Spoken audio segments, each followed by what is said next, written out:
आदाब नाजरीन, शान टीवी की स्पीड न्यूज में आपका इस्तकबाल है। आज की ताज़ा खबरें कुछ इस तरह है। वजीर दिफा राजनाथ सिंह ने कहा कि आज के दौर में सरहदों की हिफाजत ही नहीं बल्कि सेहत की हिफाजत भी इतनी ही अहम है। मजबूत तिब्बी निगहदाश्त ऑपरेशन सिंदूर जैसे कामयाब जंगी ऑपरेशन की कामयाबी का जामिन होता है। जब फौजियों को इस बात का यकीन हो कि उन्हें हर हाल में आला तिब्बी सहूलियात तक रसाई हासिल है तो वो एतमाद के साथ अपने मिशन में कामयाबी हासिल कर सकते हैं। इस सच्चाई को भी नकारा नहीं जा सकता। पूरे देश में हमारे प्रधानमंत्री जी के नेतृत्व में निरंतर हेल्थ इंफ्रास्ट्रक्चर का निर्माण हो रहा है। एम्स से लेकर मेडिकल कॉलेज की संख्या लगातार बढ़ रही है। आयुष्मान कार्ड के माध्यम से स्वास्थ्य सुविधाएं भी सभी को सुलभ बनी है। हम कैंसर ट्रीटमेंट, बाईपास सर्जरी और क्रिटिकल केयर जैसे क्षेत्रों में भी आगे आ रहे हैं। कई बड़ी संस्थानों में कॉम्प्लेक्स सर्जरी अब अधिक एसेसेबल और अफोर्डेबल हो रही है। लेकिन जब बात फ्रंटियर टेक्नोलॉजी और डीप रिसर्च की आती है तो उसमें अभी हमें लंबा रास्ता तय करना है। उदाहरण के तौर पर कैंसर रिसर्च में अर्ली डिटेक्शन टेक्नोलॉजी और पर्सनलाइज्ड मेडिसिन के क्षेत्र में दुनिया के कई देश हमसे आगे हैं। इसी प्रकार कार्डियोवास्कुलर डिजीज के एडवांस प्रेडिक्टिव मॉडल्स और मेंटल हेल्थ के न्यूरो रिसर्च में भी हमें अपनी दक्षता को और अधिक मजबूत करना होगा। साथियों, इसी से जुड़ा एक और क्षेत्र फार्मास्यूटिकल का। इस सेक्टर में भी सेल्फ रिलायंस मैं मानता हूं कि अत्यंत आवश्यक है, क्योंकि भारत दुनिया का एक बड़ा मेडिसिन सप्लायर जरूर है, लेकिन हाई इंड ड्रग इनोवेशन और ओरिजिनल रिसर्च के क्षेत्र में अभी भी dependency. Chief minister Uttar Pradesh Yogi Adityanath ने ज़राए इब्लाग, असरी मीडिया और डिजिटल मीडिया के हवाले से कहा कि हुकूमत उत्तर प्रदेश मीडिया उसूलों की हिफाजत करने और उसूलों के मुताबिक सहाफत करने वालों के साथ हमेशा खड़ी है। योगी ने इशारतन आज़ाद मीडिया यानी फ्रीलांस जर्नलिज्म को नाकाबिले कबूल करार दिया है। पुडुचेरी में भी कांग्रेस लीडर राहुल गांधी ने कांग्रेस के इख्तिदार में आने पर बेरोजगार नौजवानों, खवातीन के लिए माली इमदाद और फ्री बस सर्विस का ऐलान किया। इसके अलावा राहुल गांधी ने हर साल रियासत में 30,000 नई मुलाजिमतें फराहम करने, सरकारी मुलाजिमत में तकर्रुर के लिए उम्र की हद 40 तक बढ़ाने और रियासत पुडुचेरी के हर खानदान को 20 लाख रुपए हेल्थ इंश्योरेंस फराहम करने का ऐलान किया है। What is the Congress Alliance government going to do for Puducherry? We are going to give 2,000 rupees monthly support to the unemployed youngsters. And we are going to create 30,000 new jobs in private and public sector. I can see many women sitting in the crowd. I'm proud to tell you that you are going to travel for free in Puducherry's buses. We are going to relax entry into government jobs till the age of 40. Every single family in Puducherry is going to have healthcare insurance of 20 lakh rupees available to them. Whenever you fall sick, no matter what, you need a surgery, heart disease, cancer, whatever you need, 20 lakh rupees will be available to you as insurance. And for us, the most important thing is that the people of Puducherry get a voice in their government. Please support our candidates, Congress candidates and alliance candidates. Let us have a government in Puducherry that represents the true voice of the people of Puducherry. Samajwadi party leader Akhilesh Yadav ने रियासत उत्तर प्रदेश में आइन जमहूरियत, तहफ़्फ़ुज़ात और PDA को खतरा करार देते हुए कहा कि रियासत में बीजेपी इसलिए खौफजदा है क्योंकि समाजवादी पार्टी हुकूमत बनाने जा रही है और हम बाबा साहब और लौ हया के उसूलों पर कारबंद है। अखिलेश यादव ने कहा कि उत्तर प्रदेश में आइन जमहूरियत, तहफ़्फ़ुज़ात और पीडीए जिंदा रहना चाहिए। संविधान बचे, लोकतंत्र बचे, आरक्षण बचे, पीडीए बचे और बाबा साहेब भीमराव अम्बेडकर जी के रास्ते पे चल करके हम लोग डॉक्टर राम मनोहर लोहिया का सिद्धांत जो समानता का है, गैर बराबरी को खत्म करने का है, दाम बांधो नीति को लेकर के आगे बढ़ने का है, उस दिशा में हम लोग काम करेंगे। और नेताजी ने जो रास्ता दिखाया है विकास का और संघर्ष का, उसको लेकर के भविष्य में समाजवादी सरकार बनने जा रही है। इसीलिए भाजपाई लोग घबराए हुए हैं, इतने घबराए हुए हैं कि अब उनके मुंह से विकास के अलावा विनाश ही निकल रहा है।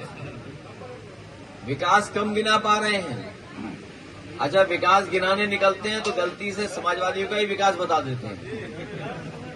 तो इसलिए विकास उनके एजेंडे में नहीं है, नौकरी उनके एजेंडे में नहीं है, उनके एजेंडे में रोजगार नहीं है, किसान कभी इनके एजेंडे में नहीं रहा। और किसान अगर इनके एजेंडे में होता तो हमारा आलू पैदा करने वाला किसान और कोल्ड स्टोर चलाने वाले कारोबारी लोगों को नुकसान नहीं होता, उनको लाभ पहुंचता। आलू को खरीदने का वादा किया था, 1 किलो भी आलू नहीं खरीदा उन्होंने। मंडी को चौपट कर दिया और किसानों के लिए एक्सीलेंस सेंटर बनाए गए थे, जहां उन्हें बीज और अन्य चीजें उपलब्ध हो रही थी। नए जमाने की सब्जियां, नए जमाने की टेक्नोलॉजी के साथ उन्हें लाभ पहुंचता, उसको भी इन्होंने बर्बाद कर दिया। देश का सबसे मॉडर्न काउ मिल्क प्लांट लगा, वो भी बंद कर दिया। कार्डियोलॉजी डिपार्टमेंट का पता नहीं क्या हो रहा है, कैंसर इंस्टीट्यूट के साथ साथ यहाँ कैंसर का इलाज होता, वो पता ही नहीं क्या हो रहा उसका। पैरामेडिकल बर्बाद कर दिया। इन बर्बाद करने वालों को समाजवादी पार्टी के लोग मिलकर के वोट से हराने का काम आने वाले समय में करेंगे। और बर्बाद करते करते इन्होंने आगरा लखनऊ एक्सप्रेस वे भी बर्बाद कर दिया है, उसका भी मेंटेनेंस नहीं कर रहे हैं लोग। इसलिए हम अपने कन्नौज के सभी भाई बहनों को सावधान करने हैं कि बीजेपी के साजिश षड्यंत्र में न उलझें। समाजवादियों के विकास के रास्ते पे चल करके हम लोग कन्नौज को और ऊंचाई तक पहुंचाने का काम करेंगे। आज बीजेपी अपने सामने जो बना रही है। प्रियंका गांधी ने फिर एक मर्तबा अपने जारहाना अंदाज में मरकज में बरसर-इख्तियार क़ियादत को बुज़दिल करार दिया और कहा कि हिंदुस्तानी होने की हैसियत से मुझे दुख होता है कि आज हमारा मुल्क ऐसी बुज़दिल हाथों में है जो समझौता कर लेते हैं। केरला के पेरावर में एक इंतखाबी जलसा हमसे खिताब करते हुए कांग्रेस जनरल सेक्रेटरी प्रियंका गांधी ने कहा कि अब वक्त है जागने और क़यादत बदलने का। केरला के वायनाड से लोकसभा एमपी प्रियंका गांधी ने ये भी कहा कि अगर अब गफलत की तो मजीद 5 साल बेरहम हुकूमत का सामना करना पड़ेगा। And I'll be very honest with you, as an Indian, I feel sad that we are actually being led today by compromised leaders who are cowards. പക്ഷെ ഞാൻ സങ്കടത്തോടു കൂടി തന്നെ പറയട്ടെ, നമ്മൾ ഇന്ന് മുന്നോട്ട് നോക്കുമ്പോൾ, ഈ പ്രശ്നങ്ങളെല്ലാം അഭിമുഖീകരിക്കുമ്പോൾ നമ്മളെ ഇന്ന് നയിച്ചുകൊണ്ടിരിക്കുന്നത് ആ പ്രശ്നങ്ങളിൽ നിന്നെല്ലാം ഒളിച്ചോടുന്ന, വിട്ടുവീഴ്ച ചെയ്യുന്ന ഭീരുക്കളായ നേതാക്കന്മാരെയാണ് കാണാൻ കഴിയുന്നത്. Because if there was a time when we needed our Prime Minister, our Chief Minister, our leaders to stand up for us, it is today. ഇന്ന് നമുക്ക് ആവശ്യം, നമ്മളുടെ പ്രശ്നങ്ങൾ അനുഭവിക്കുന്ന സമയത്ത് നമ്മളോടൊപ്പം നിൽക്കാൻ കഴിയുന്ന ഒരു പ്രധാനമന്ത്രി, അതുപോലെ തന്നെ ഒരു മുഖ്യമന്ത്രി, ഈ നാടിന്റെ ഭരണം നിർവഹിക്കുന്ന നേതാക്കൾ നമ്മളോടൊപ്പം നിൽക്കുന്നവരെയാണ് നമ്മൾ കാണുന്നത്, നമ്മൾ നോക്കുന്നത്. So whenever I observe that there are leaders who have become lost in their own power, who have become arrogant, who are only becoming more and more corrupt and distant from the public, I always say that is the time that the public must awaken. അതുകൊണ്ട് ഞാൻ ഇന്ന് നോക്കുമ്പോൾ, ഞാൻ ചുറ്റും നോക്കുമ്പോൾ, ഇന്ന് ഇത്രമാത്രം ധാർഷ്ട്യത്തോടു കൂടിയുള്ള, അവരുടെ സ്വന്തം താല്പര്യങ്ങൾക്ക് വേണ്ടി നിൽക്കുന്ന, അഴിമതിക്ക് വേണ്ടി നിൽക്കുന്ന ഒരു നേതൃത്വത്തെ കാണുമ്പോൾ ഞാൻ ചിന്തിക്കുന്നു, അപ്പോഴാണ് ജനങ്ങൾ ഒരു മാറ്റത്തെ കുറിച്ച് ചിന്തിക്കേണ്ടത്. So sisters and brothers, this is the time for you to wake up and for you to understand that if you don't bring about change now, you are going to face 5 more years of merciless governance, of difficulty and of struggle. അതുകൊണ്ട് എന്റെ പ്രിയപ്പെട്ട സഹോദരി സഹോദരന്മാരെ, ഇതാണ് ആ സമയം. നിങ്ങളുടെ അടുത്ത 5 വർഷം നിങ്ങളുടെ ഭാവി തീരുമാനിക്കുന്ന ഒരു തീരുമാനമാണ് എടുക്കേണ്ടത്. കരുണയില്ലാത്ത, നമ്മുടെ ജനങ്ങളോട് പിന്തുണ നൽകാത്ത ഒരു സർക്കാരിനെ മാറ്റേണ്ട സമയമാണ് ഇന്ന്. तेलंगाना स्पोर्ट्स हब के नुमाइंदों से मुलाकात के दौरान चीफ मिनिस्टर रेवंत रेड्डी ने हैदराबाद को खेल के मैदान में मुल्क का रोल मॉडल बनाने की तरगीब दी और उसी के मुताबिक मंसूबा तैयार करने का भी मशवरा दिया। चीफ मिनिस्टर रेवंत रेड्डी ने कहा कि गच्चीबौली स्टेडियम को दुनिया के बेहतरीन खेलों का मुकाम बनाना उनका हदफ है। बीआरएस पार्टी कारकुनों ने आज गजवेल बंद का ऐलान किया था। वाज़ेह है कि बीआरएस पार्टी के गजवेल रुकन असेंबली दफ्तर पर का मुबैना तौर से कांग्रेस पार्टी वर्कर्स ने हमला किया था। इसी हमले के पेश नज़र बीआरएस पार्टी ने गजवेल बंद का ऐलान करते हुए प्रज्ञापुर बस स्टैंड के सामने एहतजाजी मुजाहरा किया। पार्टी के गजवेल असेंबली हल्का इंचार्ज वी प्रताप रेड्डी की क़यादत में बीआरएस पार्टी के सैकड़ों कारकुन इस एहतजाजी मुजाहरे में शरीक थे। मवेशियों को ले जाने वाली एक और गाड़ी गांव रक्षा के नाम पर इश्तियाल अंगेजी करने वाले गिरोह का निशाना बनी है। शामीरपेट के करीब वाक़े तुगुड़ा में बैल ले जाने वाली एक गाड़ी को रोककर खुद साख्ता गांव रक्षकों ने ड्राइवर समेत गाड़ी में सवार लोगों के साथ मारपीट की। बताया जा रहा है कि ये बैलों पर मुश्तमिल गाड़ी मल्लेपल्ली से रवाना हुई थी। भाई सलामकुम, ये हमारे भाई है इनू और 4-5 भाइयाँ थे ना, पूरे मिलके जैसो मल्लेपल्ली बाज़ार से जैसो जानवर लेके आ रहे थे। पूरे मेल थे उसमें और पूरे चिट्टियाँ हैं, स्लिप्स है। वो चीज़ बताने के बाद भी जैसे इन लोगों को वहाँ तुगड़े पे रुका के हमला करके मारे करे, रॉडों से लटों से मार के करके ज़ख्मी कर दिए। कौन करे भाई हमला? वो आरक्षक के लोग रोक के मारा, लाठी मारना शुरू कर। बच्चे थे 100-150 पूरे सीसीटीवी कैमरों में है भाई, वहाँ पे सीसीटीवी कैमरों में भी है पूरा। जो टाइम पे इंसिडेंट हुआ जब पुलिस वाले भी ठहरे हुए थे वहाँ पे, पुलिस वाले भी खाली ठहरे हुए थे, तो कुछ भी एक्शन नहीं लिए लोग। और अपने बच्चों को मार रहे हैं, वैसे भी भाई अपने बच्चे भाग रहे हैं तो भी उन लोगों के पीठ लग के मारते जा रहे हैं आगे। आखिरी में बच्चे, वो 2 बच्चे जैसे 2 घंटे के बाद मिले हम लोग, वो भी यहाँ आके जैसो इनके पीछे पड़ना पड़ा। ड्राइवर की तो उंगली तोड़ दी है साहब, मार के हाथ की उंगली तोड़ दी है ड्राइवर की। गाड़ी डैमेज कर दी है, पूरा जानवर उतार लिए, उतार के गाड़ी खाली करके पीएस में आई गाड़ी। कितना था जानवर आपके पास? 14 जानवर थे साहब। कितने लाख के? 6 लाख का माल था साहब, 6 लाख का माल था।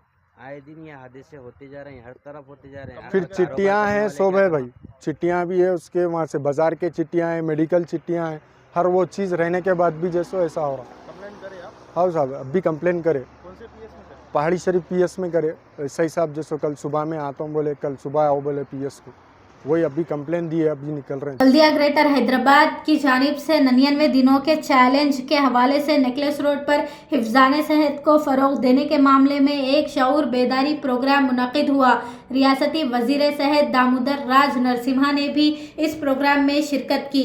इसके अलावा collector Hyderabad Harichandana Dasari, city police commissioner VC Sajjanar के अलावा अहम सरकारी ओहदेदारों ने शिरकत की। तमाम शुरका ने बल्दिया ग्रेटर हैदराबाद की जानिब से मुनक़िदा इस वॉकथाउन में भी हिस्सा लिया। 2 रोज़ कबल पुराने शहर के मुर्गी चौक में बल्दिया ग्रेटर हैदराबाद की जानिब से गैर मजाज कब्ज़े जात के नाम पर इन्हेदामी कार्रवाई अमल में आई थी। मजलिस इत्तेहादुल मुस्लिमीन लीडर और रुकन असेंबली चारमीनार मीर जुल्फ़िकार अली ने आज इलाके का दौरा किया। इस मौके पर उनके हमरा मजलिस के हरकियाती लीडर और कॉरपोरेटर पत्थरगट्टी सोहेल कादरी भी मौजूद थे। मजलिसी कायदीन ने मुतासिरा दुकानदारों को दोबारा उसी मकाम पर आबाद करने के ज़मन में जायज़ा भी लिया। बिस्मिल्लाहिर्रहमानिर्रहीम।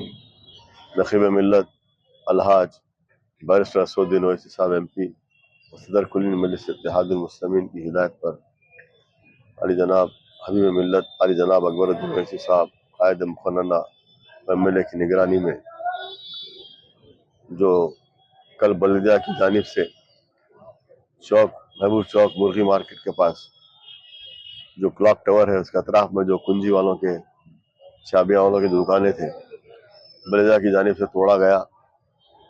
मजलिस इत्तेहादुल मुस्लिमीन सदर मोहतरम की हिदायत पर हम लोग आकर यहाँ पर एहतजाज किया, हमने रुकाया और सदर मोहतरम के हुक्म से सदर मोहतरम की जानिब से यहाँ पर जो डब्बे निकाल दिए गए थे उन डब्बों की तामीर हो रही है, बना रहे हैं यहाँ पर। इंशाअल्लाह ताला ये कल तक बन जाएंगे। इसके लिए मैं खुद यहाँ पर यहाँ पर बैठा हुआ था, क्योंकि पता चला था पुलिस आके रुकाई थी तो मैं आके काम शुरू करवाया। काम जल्द से जल्द हो रहा है। मेरे साथ साबिक़ रुकने बल्दिया जनाब सोहेल खादिर साहब, खालिद बिन माजी साहब, जनाब वज़ीर साहब और हमारे दूसरे मजलिस इत्तेहादुल मुस्लिमीन के सदर मुतमदीन यहाँ पर साथ है। हम खड़े रह के हमने काम करवाया है। इंशाअल्लाह ताला जल्द से जल्द काम हो जाएगा। कलेक्टर हैदराबाद ने गैस सिलेंडर्स के बहाने सारिफिन को धोखा देने के मामलात में रोकथाम के लिए एक ऐलान जारी किया है।